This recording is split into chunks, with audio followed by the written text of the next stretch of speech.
विद्या बालन की फिल्म दो और दो प्यार आज सिनेमा घरों में रिलीज हो चुकी है। इस फिल्म का दर्शकों को काफी लंबे समय से इंतजार था, जिसके पीछे की वजह थी विद्या बालन काफी लंबे समय के बाद एक ऐसे फिल्म में नजर आएंगी जो कि रोमांस से भरपूर होगा।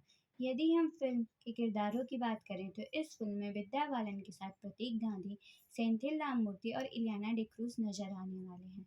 फिल्म की कहानी के बारे में बात करें तो फिल्म की कहानी विदेशी फिल्म जो कि 2017 में रिलीज हुई थी द लवर्स पर आधारित है।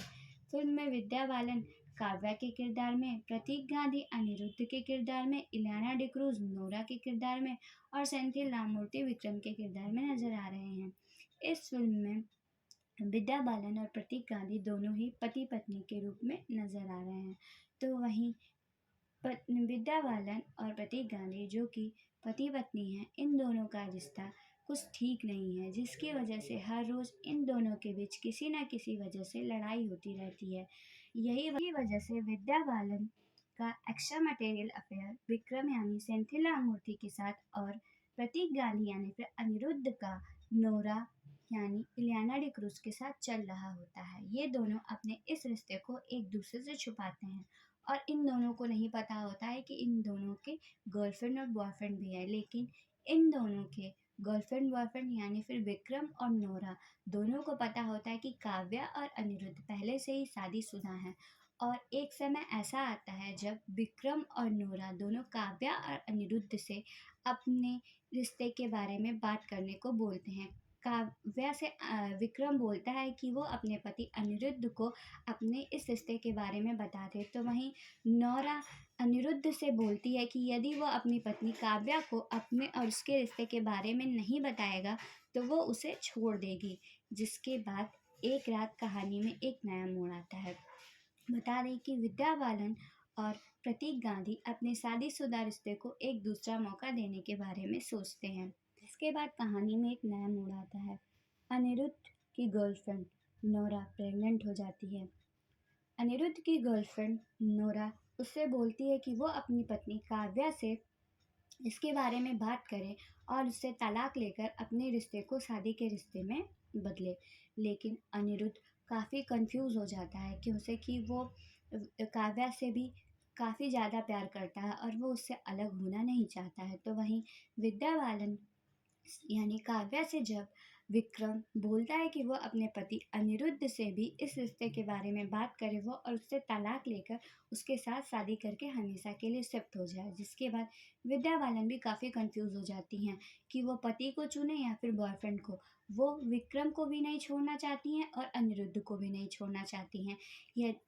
यदि आप जानना चाहते हैं कि इन कहानी में आगे क्या होगा तो आपको इसके लिए सिनेमा घरों की तरफ रुख करना पड़ेगा। यदि हम फिल्म के रिव्यू की बात करें तो निर्देशक सिरसा गुहा ठाकुर आज की तेज तर्रार जिंदगी में रिश्तों और उनकी परिभाषा का पता लगाने के लिए आधुनिक लेंस का उपयोग करते हुए नजर आई हैं।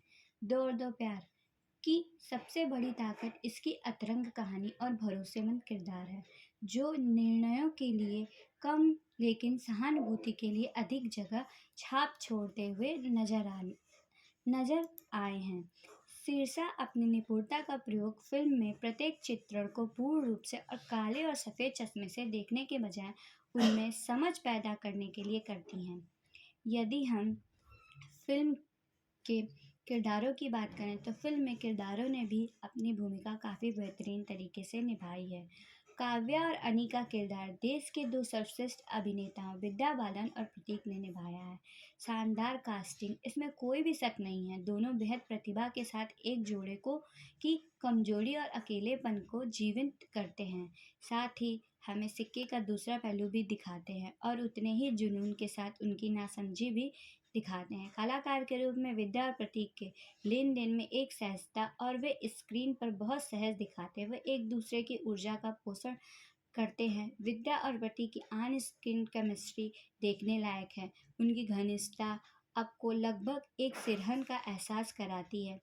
एक दृश्य जिसमें विद्या बालन और प्रतीक गांधी 90 के दशक की पुरानी एक गाने पर इस कदर मदहोश होकर नाचने लगते हैं, जो कि इनकी केमिस्ट्री को और भी बेहतरीन बनाता है।